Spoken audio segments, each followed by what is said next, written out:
Un nouvel espoir face au sida. C'est un communiqué de presse du laboratoire pharmaceutique américain Gilead qui a fait frémir d'espoir jeudi toute la communauté scientifique engagée dans la lutte contre le virus de l'immunodéficience humaine, le VIH. Un nouveau traitement préventif en cours d'essai clinique protégerait à 100% du virus.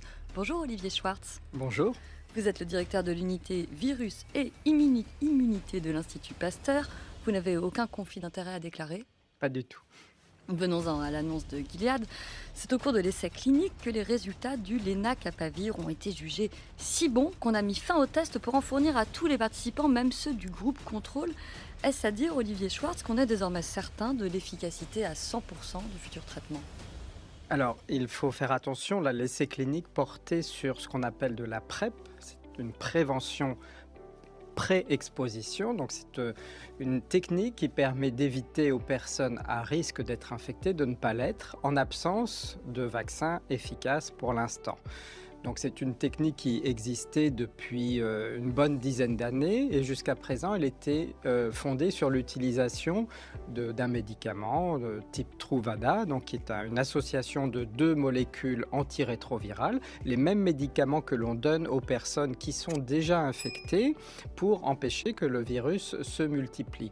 Donc là le principe de la PrEP consiste à donner à ces personnes à risque cette molécule tous les jours, ce médicament tous les jours, sous forme donc d'une pilule à prendre. Et là, le nouveau traitement qui a été rapporté dans le communiqué de presse, alors il faut savoir c'est un communiqué de presse, ce n'est pas encore un article scientifique qui décrit précisément les résultats, mais les résultats sont très clairs. C'est une nouvelle molécule qui a été administrée, qui présente deux caractéristiques très intéressantes. D'une part, elle agit non pas sur les enzymes du virus, comme le font la plupart des traitements disponibles jusqu'à présent, qui sont des inhibiteurs de reverse transcriptase, d'intégrase, de protéase, donc les enzymes qui permettent au virus de se multiplier. Là, le lenacapavir va agir sur ce qu'on appelle la capside du virus. La capside, c'est la coquille. C'est comme un espèce de ballon de football qui contient le matériel génétique du virus et qui est constitué de différentes sous-unités. Et donc, cette nouvelle molécule va entraîner la dissociation de tous les composants. Donc ça, c'est la première caractéristique. Et la deuxième caractéristique, c'est une molécule à action très longue. Elle a une stabilité dans l'organisme de plusieurs mois. Donc à la place de prendre une molécule, un médicament tous les jours, les participants de l'essai ont eu une injection en voie sous-cutanée, donc c'est très simple, tous les 6 mois. Et donc là, on n'a plus de problème d'observance du traitement, puisque la personne, une fois qu'elle a eu son injection, elle est protégée contre le VIH pendant 6 mois. Et donc l'efficacité de cette méthode est rapportée dans l'essai, qui a porté sur 5000 personnes, 5000 femmes, a été de 100%, alors que ce qu'on appelle la partie contrôle, qui recevait la PrEP classique, était entre 95 et 100% d'efficacité, parce que s'il suffit d'oublier, c'est un peu comme oublier la pilule, eh bien on peut avoir des personnes qui se font infecter. Quelles sont les étapes qui restent à franchir au lenacapavir avant d'arriver sur le marché comme traitement contre le VIH?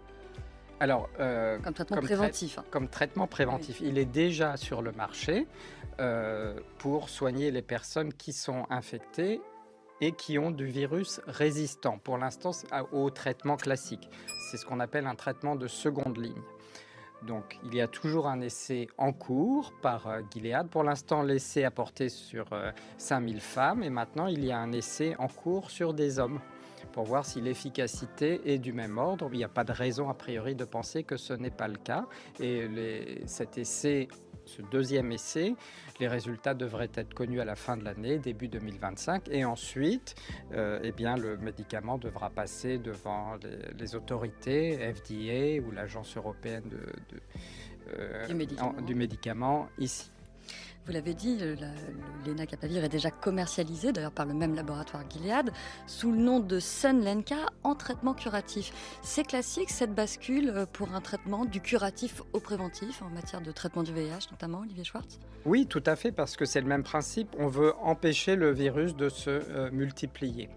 Il y a un risque, comme pour tout traitement antirétroviral, c'est l'apparition de virus résistants. C'est pour ça que le lenacapavir, pour l'instant, n'est pas donné à tout le monde. On sait, des études ont montré en culture cellulaire, mais également chez des patients, qu'il peut générer des virus résistants. C'est pour ça qu'il y a même des stratégies qui consisteraient à l'associer à une autre molécule pour empêcher ce phénomène de résistance. Quand vous dites qu'il peut provoquer des virus résistants, c'est-à-dire que le virus mute, s'adapte et donc après ne peut plus être pris en charge. Enfin, la réplication de ce virus n'est pas stoppée par le lenacapavir. Voilà, c'est un risque théorique. On ne l'a pas vu dans l'essai en cours, surtout chez des personnes qui ne sont pas encore infectées. Ce risque d'adaptation est moins important, mais si du virus résistant apparaît, comme un nouveau variant pour le coronavirus, eh bien, il faudra probablement adapter la stratégie. Vous l'avez dit, cette molécule a une action assez particulière sur le virus de l'immunodéficience humaine. Elle attaque la coquille du virus, elle empêche donc sa réplication. Ce n'est pas du même ordre qu'un vaccin. Non, un vaccin consiste à stimuler nos propres réponses immunitaires, comme l'ARN messager pour coronavirus, qui induit la production de spicules, et notre organisme va naturellement produire des anticorps pour se protéger. Là, c'est un médicament, donc il a une durée d'action très longue, mais au bout de 6 mois, lorsque le médicament n'est plus présent dans l'organisme, il faut réinjecter. Il n'y a pas d'éducation de notre organisme à cette molécule. Vous nous le disiez au début, Olivier Schwartz, le gain de ce nouveau traitement préventif, ce serait surtout de ne pas avoir besoin d'être pris tous les jours. Mais pour le reste, finalement, la PrEP classique est déjà efficace à 100%. Comment on explique alors qu'on est quand même 1 300 000 personnes qui sont infectées tous les ans dans le monde ? Alors la PrEP classique n'est pas efficace à 100%, plutôt à entre 95 et 100%. Parce qu'on la prend mal. Parce qu'on la prend mal, donc ça sur le terrain c'est un problème très important à résoudre. Il y a encore de nombreuses infections dans le monde, beaucoup dans des pays en voie de développement ou en Afrique par exemple, en Afrique subsaharienne. Donc il faut pouvoir atteindre les personnes qui sont à risque, les hommes ayant des rapports sexuels avec les hommes, les personnes transgenres, les travailleurs du sexe. Donc il y a de nombreuses contaminations qui ont encore lieu. En absence de vaccin, ce genre de traitement préventif a naturellement sa place. Il y a bien sûr des décisions politiques à prendre importantes. Ce nouveau médicament a un coût très élevé, plus élevé que la PrEP classique. Donc ça c'est vrai en Europe ou aux États-Unis. Il faudra bien sûr que les coûts soient adaptés aux pays cibles, et surtout il ne suffit pas d'apporter ce médicament, il faut également avoir des structures de soins, d'accueil. Il faut combiner avec les autres méthodes de prévention et éviter également, au-delà du VIH, les autres infections sexuellement transmissibles.